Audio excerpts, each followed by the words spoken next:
Bonjour à tous et bienvenue à ce webinar. Je suis Franck Peyo, je suis manager conseil au sein d'ASI, plus particulièrement sur les sujets qui concernent la data, à savoir la gouvernance de la donnée, sa qualité, sa valorisation et plus largement sa gestion. De façon plus globale, chez ASI, nous sommes un cabinet d'expertise numérique. Nous accompagnons nos clients dans la concrétisation de stratégies en développant des services numériques, en allant de la conception à l'adoption par les utilisateurs, ces utilisateurs pouvant être des collaborateurs, des partenaires ou des clients également. Simplement quelques chiffres pour vous donner une vision d'ensemble du groupe ASI, groupe qui a été créé en 1993 et déploie ses expertises en France grâce à une communauté aujourd'hui de 450 employés.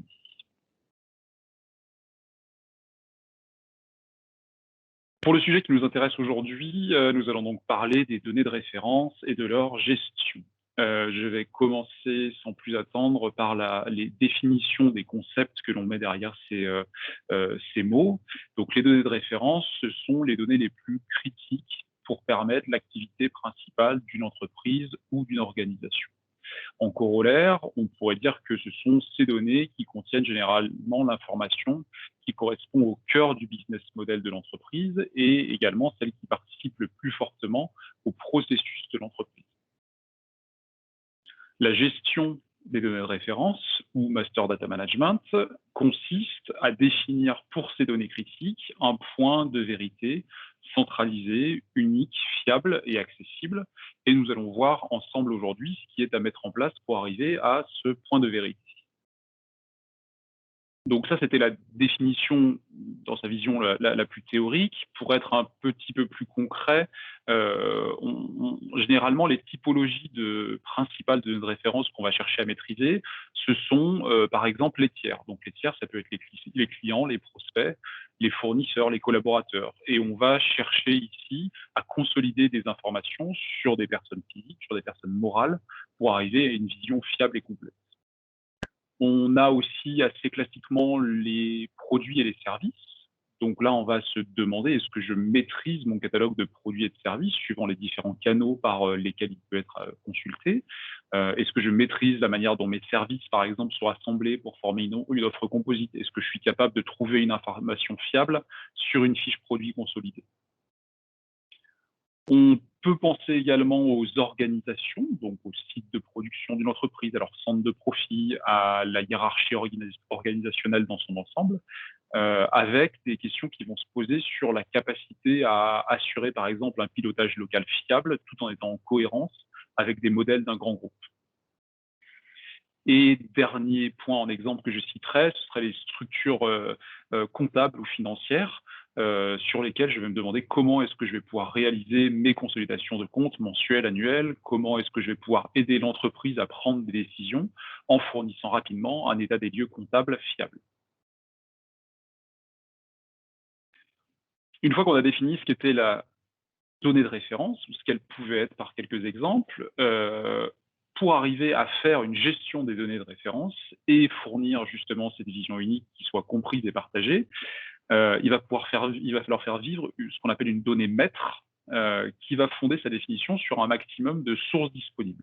Donc ces sources disponibles, ça va pouvoir être le CRM de l'entreprise, un ou plusieurs ERP, d'autres applications métiers spécifiques, des applications qui vont concerner la RH, la finance, un file system dans lequel on stocke des données critiques de l'entreprise ou autre.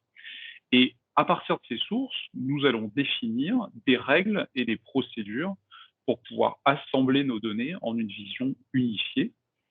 Et avec ces règles et ces procédures, on va également y adosser une gouvernance.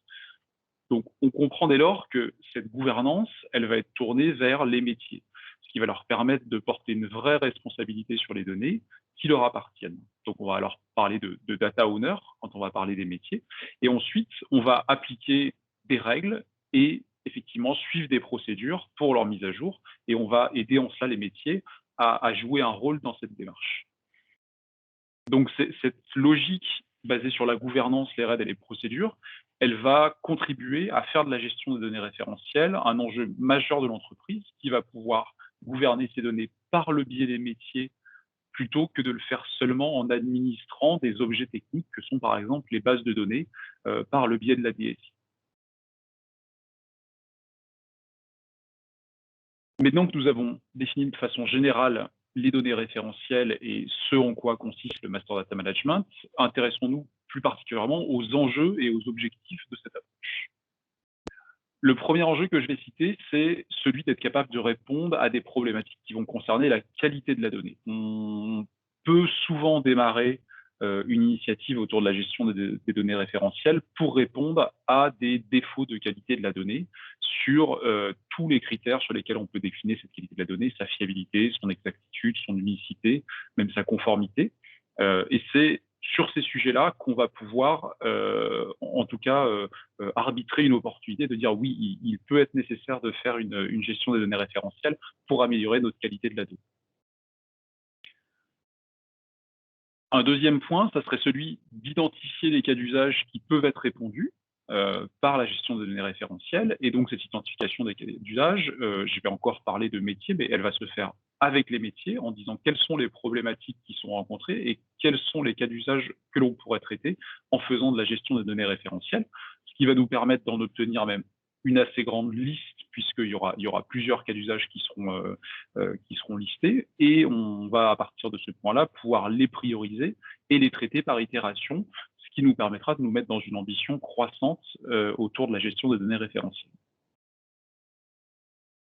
Un autre enjeu, c'est celui d'être capable d'intégrer des nouvelles sources de données, de nouveaux gisements d'informations sur la base d'un modèle central qui est compris et partagé.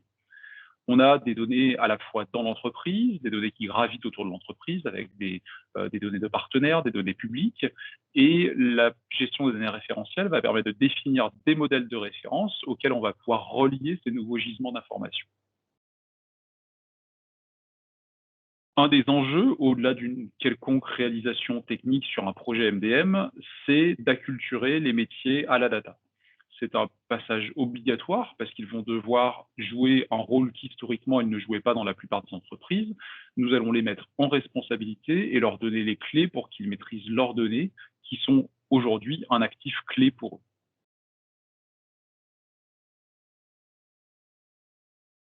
L'objectif qui va rassembler aussi tout ça, c'est de permettre à tous les acteurs de partager la même donnée au même moment et sur la base d'une vision unifiée. Donc on va limiter la dispersion de l'information, on va limiter les différentes versions d'une même information au sein de l'entreprise.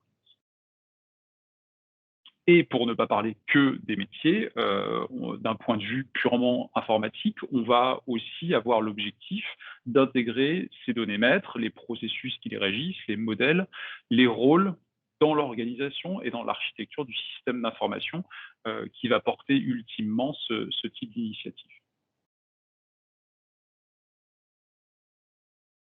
À partir de ces enjeux, de ces objectifs, je vais vous présenter un certain nombre de cas d'usage classiques que l'on peut rencontrer autour de la gestion des données référentielles. Donc, ce sont des situations qui vont demander une maîtrise de la donnée, encore une fois, avec ces critères d'unicité, de vérité, de points centralisés. Un des premiers sujets que je citerai, c'est celui de la vue 360 sur les clients. Donc là, on s'intéresse aux tiers et à une catégorie particulière de tiers qui sont les clients, euh, où on va chercher à rassembler toute l'information disponible, qui est une information qui par nature est multisource. On va avoir des clients qui proviennent de plusieurs bases de données, on va peut-être avoir plusieurs CRM, on va avoir des informations qui vont revenir par différentes sources au niveau du marketing, au niveau des ventes. Et donc, ici, on va avoir l'objectif de fournir une vue consolidée, unique, dédoublonnée, fiable et à jour en permanence. On va impacter, grâce à ce type d'initiative, directement la qualité de la donnée client et en conséquence la pertinence des analyses qu'on va pouvoir faire dessus.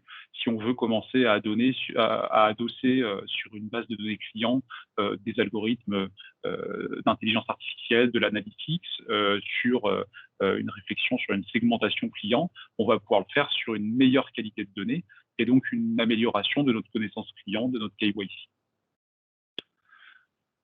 Dans le cadre de projets de restructuration d'entreprise ou de fusion-acquisition, donc pour des entreprises et des organisations d'une certaine taille, on se retrouve avec un fort enjeu d'unification de l'organisation, tout en respectant des spécificités locales.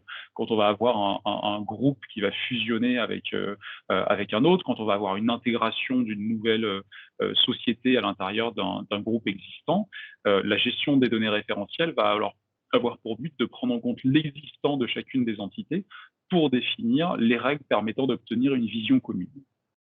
On va aussi chercher à être agile dans l'intégration régulière d'établissements dans une société en croissance, par exemple. Je parlais tout à l'heure des référentiels de produits et de services, sujet assez classique des données référentielles. On se retrouve régulièrement dans un contexte qui est multicanal et dans lequel il est particulièrement important pour une entreprise de maîtriser la cohérence de son offre de produits et de services, la pertinence des informations qui sont communiquées aux clients, quels sont les prix, quels sont les stocks, quels sont les délais, quelles sont les garanties, parce qu'on ne veut pas impacter négativement la réputation dans un environnement qui est concurrentiel. Donc, il est important que une entreprise soit capable de communiquer des informations cohérentes, quel que soit le canal sur lequel l'information est lue par le potentiel client.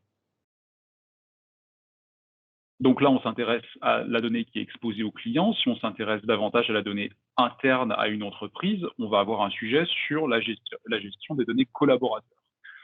Donc, à partir d'une certaine taille d'entreprise ou d'organisation, en fonction également du business model, les informations qui concernent les ressources humaines et qui vont contribuer à l'activité de l'entreprise se retrouvent disséminées dans de multiples systèmes, de multiples bases de données, à commencer par les bases de données RH, du fait de la variété d'acteurs. On peut avoir des acteurs qui sont des employés, qui sont en CDD ou en CDI, des personnes qui sont des stagiaires, des intérimaires, des prestataires indépendants, des intervenants de sociétés externes, voire des autorités réglementaires qui ont besoin d'être intégrées dans ces données-là.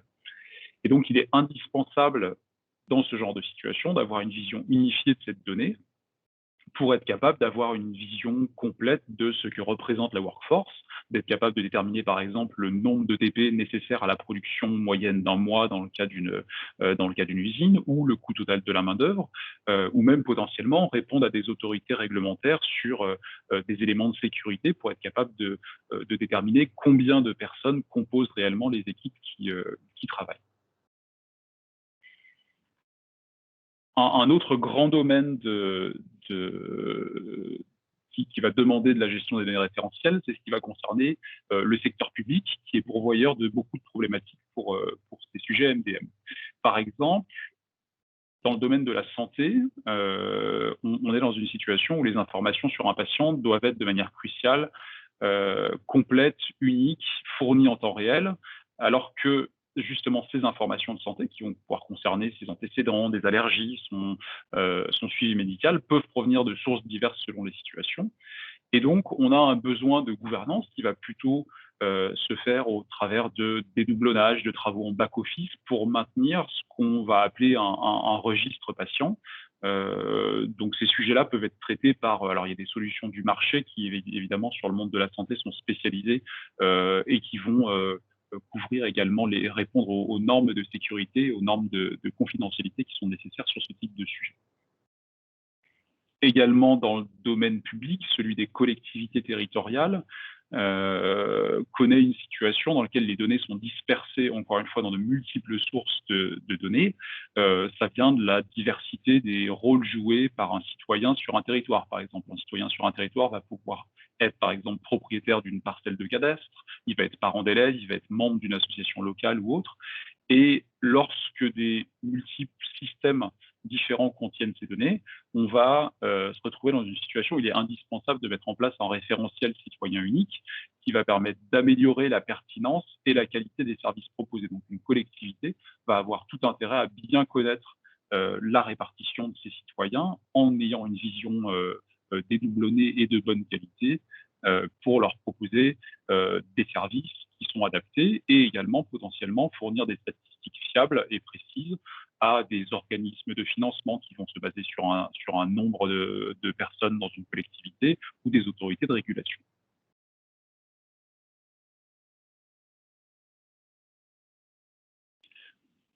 Je voudrais vous faire un retour d'expérience sur un domaine, relativement proche, qui est celui de l'éducation, avec une situation sur un projet que j'ai traité, parlant de la mise en place d'un référentiel sur les tiers, justement. Donc dans ce cas précis, on est sur un enjeu d'identification unique et centralisée de tiers, pour définir, des accès, de ces tiers à des ressources de l'entreprise. Donc on est dans le domaine de l'éducation, mais sur on va dire sur une grande école, avec un fonctionnement de groupe international, puisque c'est un établissement qui possède des campus à travers le monde, et donc un nombre de tiers qui gravitent autour de cette organisation qui est important. Donc dans l'idée de ce projet-là, il y avait la contrainte de définir les profils par rapport à un différent profil de tiers autour de l'entreprise. Comment est-ce qu'ils accédaient aux ressources, par exemple, de bibliothèques? Quels sont les ouvrages qui pouvaient être empruntés sur des bibliothèques physiques et en ligne? Quelles étaient les sessions de cours auxquelles un tiers pouvait s'inscrire? Quelles pouvaient être les participations, les inscriptions à des événements organisés par l'école, ou les sollicitations qui pouvaient être émises pour définir la stratégie de l'établissement. Or, dans cette situation-là, un tiers, de façon générique, pouvait être présent de multiples fois dans des bases de données. Par exemple, on peut avoir un tiers qui était à la fois ancien diplômé en ce qu'on appelle en formation initiale, donc se retrouver dans la base des alumni de l'école, avoir par la suite repris un master en formation continue, donc appartenir à ce qu'on appelle la base apprenant, être quelqu'un qui aurait développé des modules de cours aux élèves, auquel cas on le retrouvait en tant que professeur dans la base d'enseignants, et peut-être même être à la tête d'une entreprise qu'il aurait créée et qui serait impliquée auprès de l'établissement, ce qui le ferait apparaître dans la base partenaire, le CRM. Donc, vous identifiez assez rapidement le problème qui va être de s'assurer que cette personne, elle va devoir être repérable avec un identifiant unique, donc ce qu'on appelle le golden record dans le monde du MDM, pour pouvoir définir quelles sont les règles qui vont s'appliquer à cette personne. Donc, les règles qui vont devoir s'appliquer à cette personne, encore une fois, le but est de dire on a une personne au profil multiple, mais en fonction des usages, en fonction de la façon dont elle va utiliser les ressources de l'école, on va devoir lui définir un profil qui soit clair. Pour des sujets très simples, qui sont par exemple, s'il se connecte sur la bibliothèque en ligne de l'école, à quelles ressources est-ce qu'il peut accéder, puisqu'il est à la fois professeur, élève, partenaire, comment est-ce qu'on définit les règles qui vont lui donner accès à certaines ressources? Quel est le nombre d'ouvrages qu'il va pouvoir emprunter? Sur des sujets très terre à terre, s'il souhaite aller se restaurer dans la cantine d'un des établissements d'un campus, quel est le prix, quelle est la tarification qui va s'appliquer, puisque la tarification n'est pas la même pour les professeurs et pour les élèves. Est-ce qu'il va avoir accès à des modules de cours plus ou moins divers auxquels il va pouvoir s'inscrire par rapport à son profil, ou tout simplement quel est le niveau d'information que l'école doit lui communiquer via les newsletters, via la communication institutionnelle, en se disant on ne va pas adresser la même communication à quelqu'un qui est considéré comme professeur ou quelqu'un qui est considéré comme élève. Donc, une fois que j'ai décrit cette situation-là, on a donc débouché dans ce projet-là sur des enjeux d'identification unique et centralisée de tiers. Et donc, dans ces enjeux, il y a des enjeux de sécurité qui vont être, par exemple, la définition des droits d'accès à des ressources en ligne, à des bâtiments, etc. Des enjeux sur l'offre et le contenu qui va être accessible pour cette personne-là. Des enjeux de cohérence, par exemple, sur ce que je disais par rapport à la tarification, et des enjeux de crédibilité dans la communication qu'on va lui adresser et le regard qu'il va pouvoir porter sur ces informations. Les difficultés à résoudre dans ce genre de situation, c'est d'une part la dispersion de l'information. On a une multiplicité de bases de données qui sont liées et qui contiennent une partie de ces informations. On a une multiplicité de profils pour une même personne physique qui nous amène à traiter ce sujet. On a un manque de maîtrise de la qualité des données. Et on a un certain nombre de doublons qui vont forcément se créer au fur et à mesure. Et au moment où on prend ce sujet en main, aucune règle de dédoublonnage, ce qui implique également un manque de maîtrise de la qualité. Donc le besoin qui émerge à partir de cela, c'est celui d'être capable de définir de façon unique le golden record. Donc définir le golden record, c'est aussi en amont définir les règles et les procédures qui vont s'appliquer et qui vont impacter le cycle de vie de la donnée. La méthodologie pour traiter ce sujet-là commence par dresser le panorama applicatif des bases de données, des flux qui transportent des données, des outils dans lesquels on retrouve l'utilisation de ces données. Ensuite, une mesure de la qualité des données existantes. Cette mesure, elle va permettre dans un premier temps de se dire, bah, ça nous fait un point de départ à partir duquel on va chercher à améliorer la qualité de la donnée et on va potentiellement pouvoir mesurer l'impact de l'initiative de gestion des données référentielles. On va ensuite définir les règles fonctionnelles lors d'ateliers avec les métiers pour pouvoir construire le cahier des charges et à partir de ce point-là, être capable d'arbitrer l'outillage de la démarche en s'appuyant soit sur des outils existants dans le système d'information de l'entreprise, soit le déploiement d'une solution dédiée en fonction des coûts et des délais qui sont prévus pour ce projet. Dans ce cadre spécifique de ce projet-là, typiquement, ce n'est pas une solution spécifique du marché qui avait été choisie parce qu'on était sur un budget qui était trop important dans ce cas-là et surtout un délai d'implémentation qui aurait été trop long. Donc typiquement là-dessus, on a plutôt réalisé une solution tactique et pragmatique qui consistait à utiliser les outils ETL existants pour y implémenter les règles de déboulonnage, les procédures, etc. dont je parlais, pour pouvoir fournir une solution fonctionnelle en temps et en heure. Et donc ensuite, ça consistait à développer, évidemment, recéter, déployer les flux de données qui permettaient l'implémentation de ces règles. En parallèle à tout cela, il y a évidemment une importance de la communication et de la conduite du changement. Communication pour mettre en visibilité l'initiative d'entreprise et la communication et la conduite du changement qui va avoir pour objectif de faire adopter aussi les nouveaux rôles sur la gouvernance de la donnée, puisqu'on va avoir des métiers qui vont avoir ce rôle de data owner dont je parlais tout à l'heure, et des data stewards qui vont faire vivre la donnée dans cette gestion des données référentielles.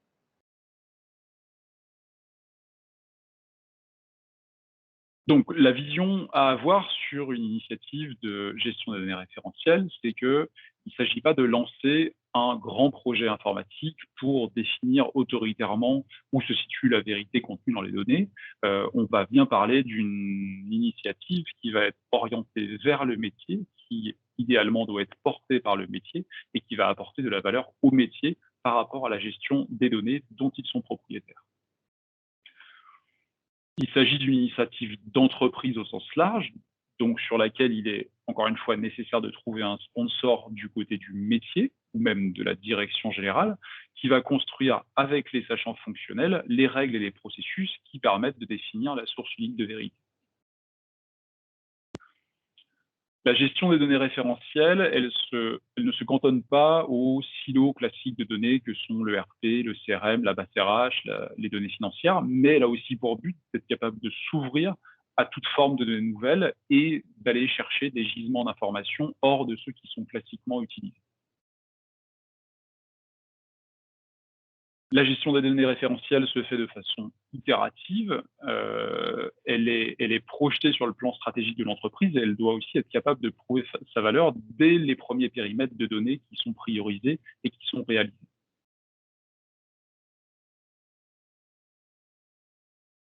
Enfin, elle doit s'accompagner d'une conduite du changement et d'un bon niveau de communication pour encadrer les évolutions des rôles des métiers et aussi de la DSI, des évolutions des règles et des processus autour des données et favoriser une meilleure appropriation des outils et un succès ultimement de cette démarche.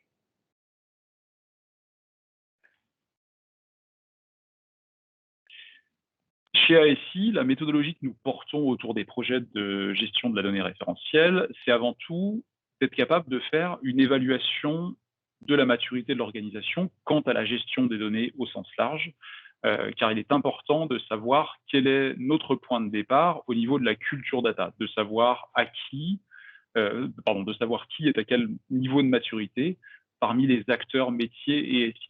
Donc ça va s'intéresser plus largement à tous les domaines de gestion de la donnée, avec un focus sur la gestion des données référencées.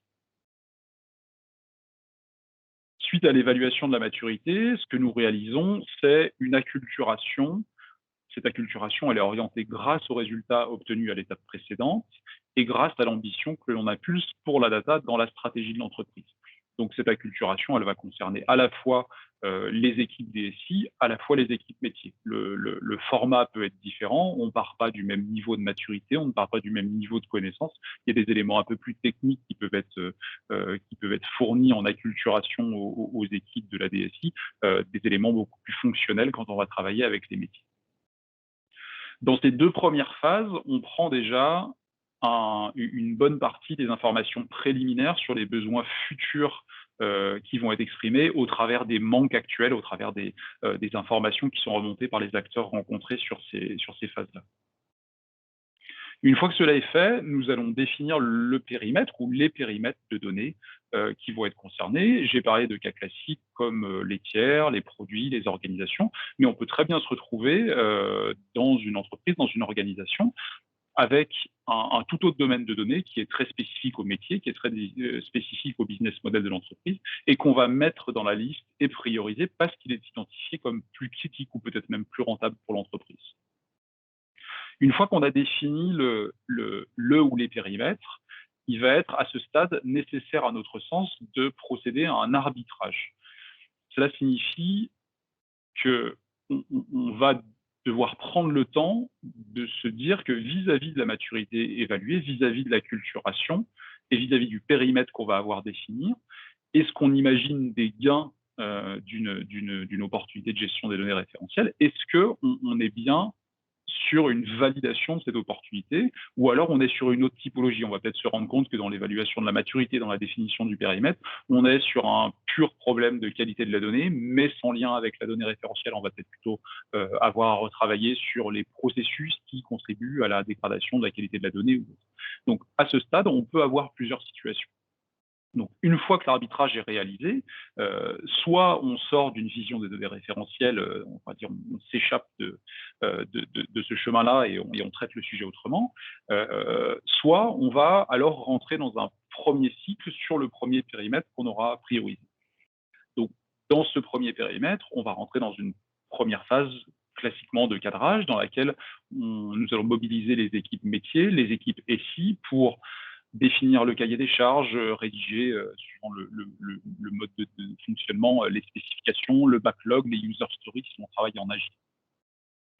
Une fois que ce cadrage est réalisé et que le cahier des charges ou que les user stories sont définis, on va passer à l'implémentation. Donc implémentation, si je reviens à ce que je disais tout à l'heure, donc ça va être soit par l'utilisation d'outils existants au sein du système d'information, soit par l'implémentation, le déploiement d'une solution dédiée du marché, une solution dédiée au master data management, encore une fois, en fonction du cahier des charges. Donc, potentiellement, cette phase d'implémentation, elle aura été précédée quelques temps auparavant d'une phase de benchmark pour trouver la meilleure solution qui répond en termes d'architecture, en termes de besoins, en termes de fonctionnalité, en termes de budget, etc.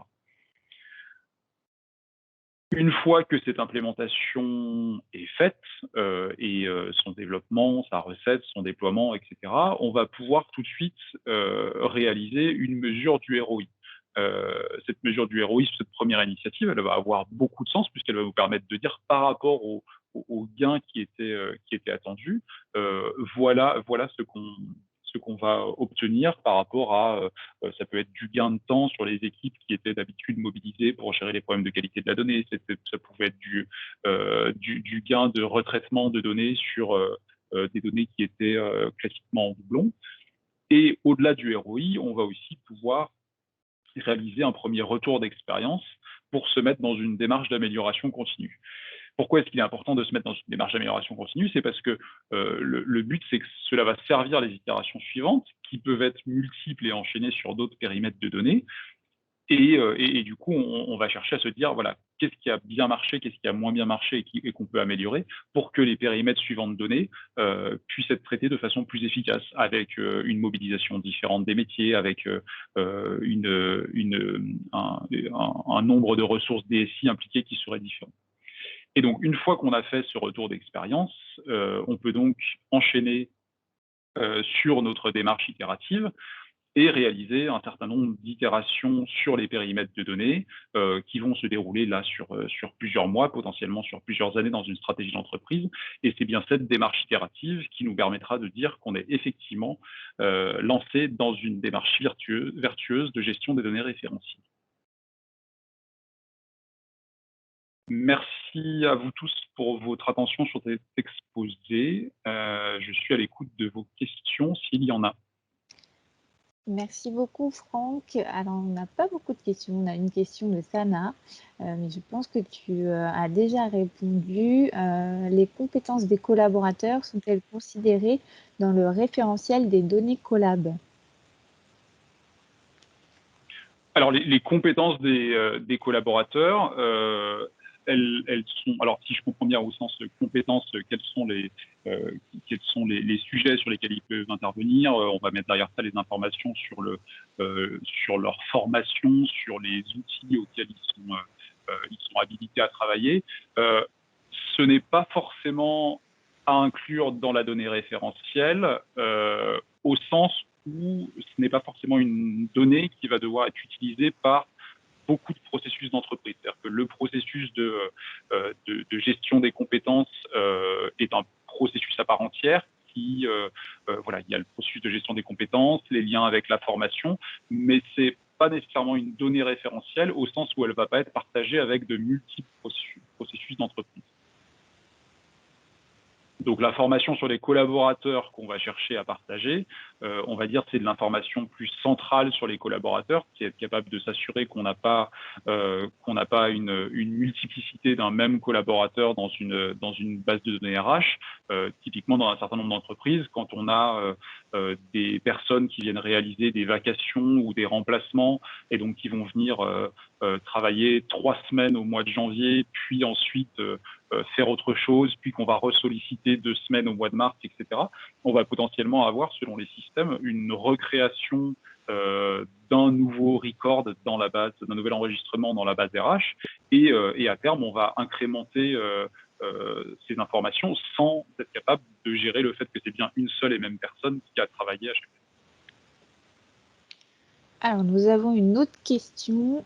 Quels efforts de documentation sont nécessaires à ce chantier? Alors, les efforts de documentation sur la gestion des données référentielles ne sont pas forcément spécifiques par rapport à d'autres projets de transformation métier et IT. L'effort de documentation, il va plutôt dépendre de la façon dont on choisit de réaliser le projet. Est-ce qu'on va faire du cycle en V? Est-ce qu'on va faire de l'agile?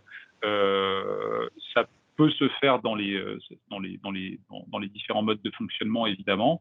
Il n'y a pas, à mon sens, de documentation spécifique.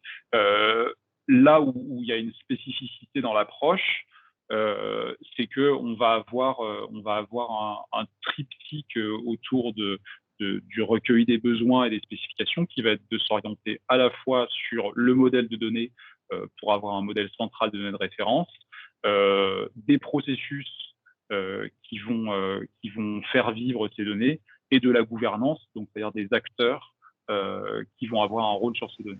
Donc je dirais voilà, data model, gouvernance, processus. On a une autre question. Tu parles d'outils pour gérer le MDM.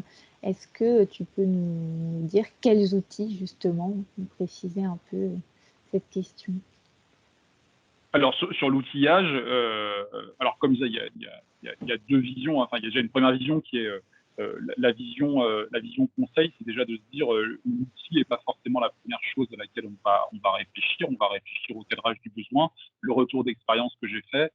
L'outil qui était utilisé, c'était l'outil ETL qui était en place. Et il n'y a pas eu de solution MDM déployée. Il y a eu un benchmark qui a fait ressortir que, encore une fois, on était hors des clous par rapport au budget et au délai. On a utilisé l'ETL présent dans le SI à l'époque. Ensuite, il y a effectivement un certain nombre de, de solutions du marché qui sont disponibles. Je les cite pas volontairement parce que ça veut dire que j'en oublierais, mais voilà, les grands noms qu'on a en tête, c'est Orchestra, TIBCO, Blueway, Talend a eu sa solution MDM, etc. Là-dessus, voilà, le Gartner est assez complet et fera ressortir des grands acteurs également comme IBM qui sont toute une façon différente de répondre au sujet, d'où l'importance dans la démarche conseil de cette capacité à faire un benchmark aussi des solutions et de se dire qu'est-ce qui est adapté. Il y a des solutions qui sont spécialisées sur certains domaines d'activité comme la santé, je le disais, parce qu'ils vont être capables de couvrir des normes de données de santé que les autres n'ont pas. Il y a des systèmes qui sont des solutions intégrées, d'autres qui sont plus modulaires. Donc voilà, le benchmark est effectivement une phase importante. Et on va dire, il n'y a pas que les acteurs qui sont dans le Gartner, mais ça donne déjà une première vision. Une autre question, dis-tu qu'il doit y avoir un data owner métier dans chaque direction ayant un impact sur la donnée de référence? Dans chaque direction, non, pas forcément. Dans chaque direction, et ayant une donnée de référence en propriété, oui, je m'explique, c'est que voilà, c'est plutôt sur chacune des données de référence, sur chacun des domaines de données de référence sur lesquels on doit avoir un data owner. Par contre, il peut se trouver qu'il y ait des directions dans l'entreprise qui ne soient honneur d'aucune donnée de référence. C'est-à-dire qu'ils doivent être data owner de leurs propres données. Je sais pas si je pense à un sujet comme la GMAO, ils doivent être honneur de leurs propres données, celles qu'ils utilisent, mais cette donnée-là ne sera pas forcément une donnée de référence. Alors après, donc par rapport aux outils, je pense, solution du marché ou développement spécifique, quelle est la meilleure stratégie? La meilleure stratégie, c'est celle qui répond aux bonnes contraintes de l'entreprise à un instant T et à sa projection stratégique. C'est-à-dire que le fait de développer une solution tactique avec les outils, par exemple avec les outils ETL et donc les compétences ETL qui sont déjà en interne, parce qu'il faut être capable sous 3 mois de répondre à un besoin. C'était un petit peu le cas du Rex que j'exposais. Ça, à ce moment-là, c'est la bonne stratégie. Par contre, ne pas être capable de voir qu'il y a une ambition qui doit être plus large et que dans les 2 prochaines années, l'entreprise aura plusieurs sujets de gestion de données référentielles à gérer et donc qu'il serait intéressant de s'outiller par rapport à ça et d'avoir une solution dédiée, voilà, ça serait ça rater la bonne opportunité. Donc le bon outil, c'est celui qui est, désolé pour la réponse un petit peu évidente, mais le bon outil, c'est celui qui est adapté par rapport à la stratégie de l'entreprise. Et nous, notre rôle quand on fait de l'acculturation et de l'évaluation de maturité, c'est justement de comprendre en dehors du regard du DSI qui aurait bien envie d'avoir une solution MDM, par exemple, dans une entreprise, c'est prendre le regard des métiers et de l'ensemble de la DSI pour pouvoir donner un point de vue éclairé sur le besoin ou non d'implémenter une solution dédiée. Ok, donc nous avons ensuite une autre question. Pour adopter une approche ROI, quels sont les points clés à anticiper, tout particulièrement dans un contexte référentiel produits et services? Alors, sur un référentiel produits et services, les premières questions qui vont se poser, c'est quelle est la dispersion des informations sur les produits et des services dans les différentes bases de données qui les contiennent, sur les différents canaux par lesquels ils peuvent être consultés. Et là-dessus, on peut positionner des indicateurs qui vont être le nombre de doublons, par exemple, le nombre de façons différentes de trouver un même produit et les éventuels écarts qu'il y a sur une communication au client d'un stock disponible, d'un tarif, de taille ou de coloris. Donc là, on va s'approcher d'une approche un petit peu PIM et se dire, on met en place des mesures avant l'initiative MDM sur ces sujets-là. Et une fois que l'initiative MDM elle est arrivée, on s'assure qu'on a effectivement progressé sur ce sujet-là.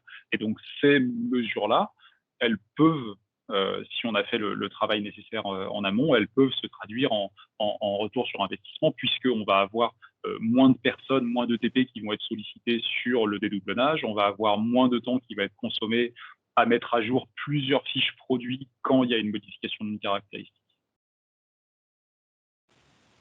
Alors, nous avons une autre question. Est-ce qu'il faut privilégier une appli par rapport aux autres?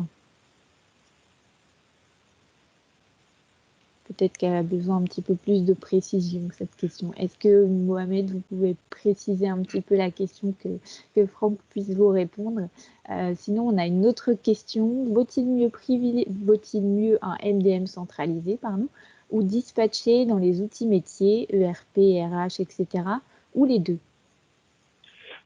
Alors, le MDM, il n'est pas dispatché sur les différents outils métiers. Il a par contre plusieurs façons d'être implémenté. C'est-à-dire que selon le sujet que l'on va traiter et suivant la stratégie d'entreprise, il y a, typiquement, le Gartner définit 4 grands types d'implémentation du MDM qui vont d'un fonctionnement de registre, donc qui est que l'outil MDM va recevoir et enregistrer l'ensemble des informations des multiples ERP, par exemple, pour les consolider à un endroit. Par contre, il ne redistribuera pas l'information aux sources sur lesquelles il a pris l'information.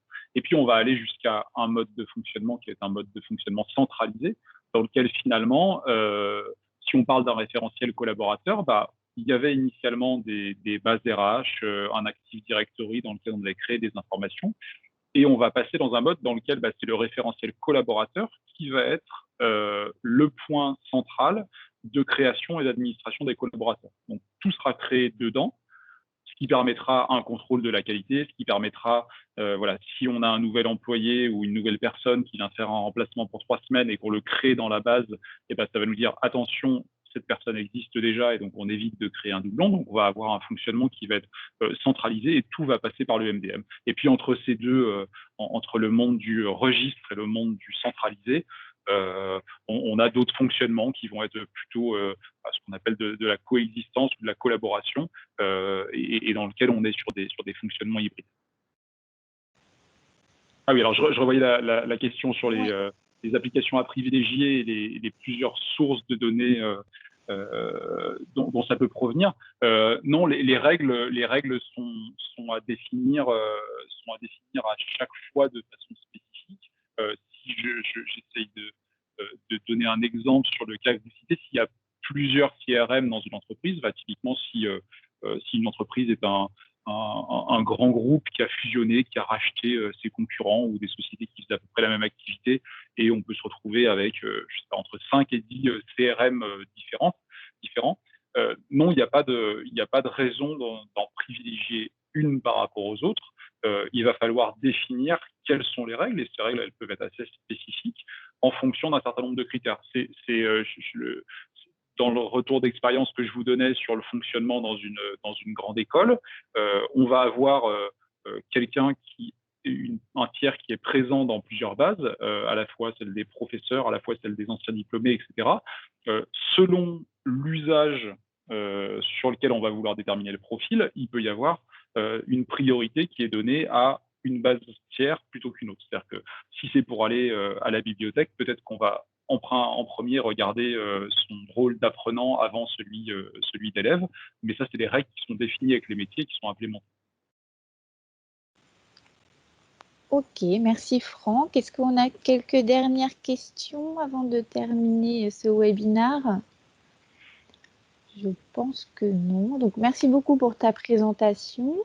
Je voulais rebondir aussi et communiquer une petite information, que tu es auteur sur notre blog et que tu as rédigé un article Devenir Data Driven, une affaire de culture, où tu parles notamment de l'évaluation de la maturité. Donc, n'hésitez pas à venir consulter cet article de blog sur notre site web, donc aici.fr.